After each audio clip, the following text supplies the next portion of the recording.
Então, quando estamos trabalhando com jovens e adultos, nós estamos trabalhando com pessoas que, pelo seu conhecimento histórico, quer sejam jovens, quer sejam adultos, e como diz o Paulo Freire, essas pessoas já detêm conhecimento, essas pessoas já detêm o saber, e é fundamental que esse saber se traduza num currículo vitae. Foi citada a questão do currículo aqui, pela nossa querida Kátia, a mim, e eu diria que essa questão do currículo não é um currículo a priori, aquele que é formatado sob a égide, tendo como eixo norteador as disciplinas. Não. Se eu estou dizendo que é fundamental que na educação de jovens adultos estejamos trabalhando não apenas a apropriação de conhecimentos específicos que estão organizados epistemologicamente sob a forma de disciplinas, mas que é justamente a participação desse sujeito, dessa pessoa, na melhoria da sua condição de vida e da sua comunidade, é fundamental que seja curricular a sua participação na melhoria da condição de vida da sociedade que ela é moradora. Então, nessa perspectiva, e lembrando Paulo Freire, como está bem colocado nos 5 eixos de atuação da Secretaria de Educação em nível de jovens adultos, a questão do currículo é que ele é um ensino, ele se faz do processo. E que processo é esse?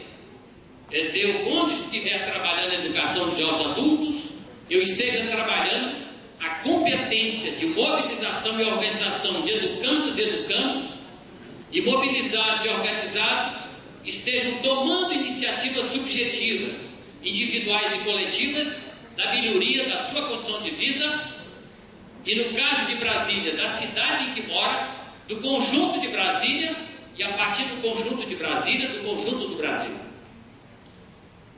Mas aí, vocês poderiam perguntar, o que isso significa no ponto de vista da produção de um conhecimento e no ponto de vista do exercício do poder?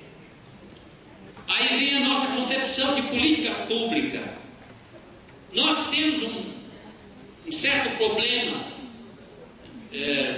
no Brasil, talvez na América Latina e no mundo também, eu estou falando mais do campo nosso, que é o Brasil, que muitas vezes a gente entende a política pública como algo que advém ou tem origem numa ação de governo.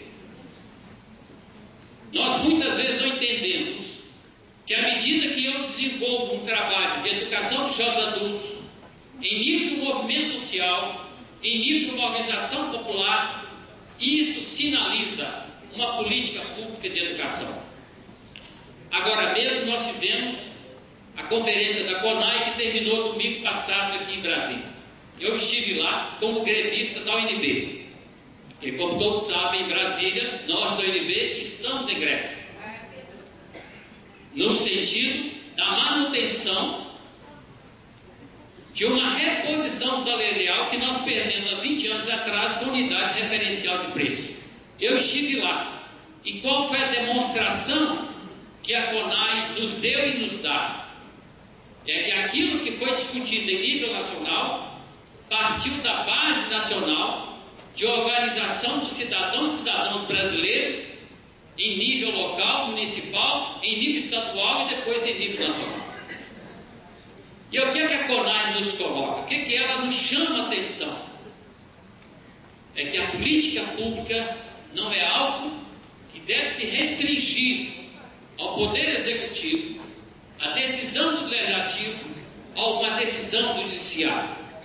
A política pública é uma formulação de toda a cidadania brasileira. E no nosso caso de jovens adultos, representando os educandos e educandas, as educadoras e os educadores e seus respectivos dirigentes. Ou seja, nós que trabalhamos com jovens adultos, é fundamental que estejamos vencendo a perspectiva de uma democracia burguesa que assenta na representatividade, haver voz de decisão dos diversos eleitores, das diversas eleitoras, e coloquemos na perspectiva de uma democracia participativa as decisões locais, nacionais, regionais e nacionais. Isso significa que em nível de educação de jovens adultos, nós não podemos ter um currículo apropriado e um curso apropriado de educação de jovens adultos, de formação de educadores de jovens adultos, se não houver a participação desses sujeitos na elaboração e na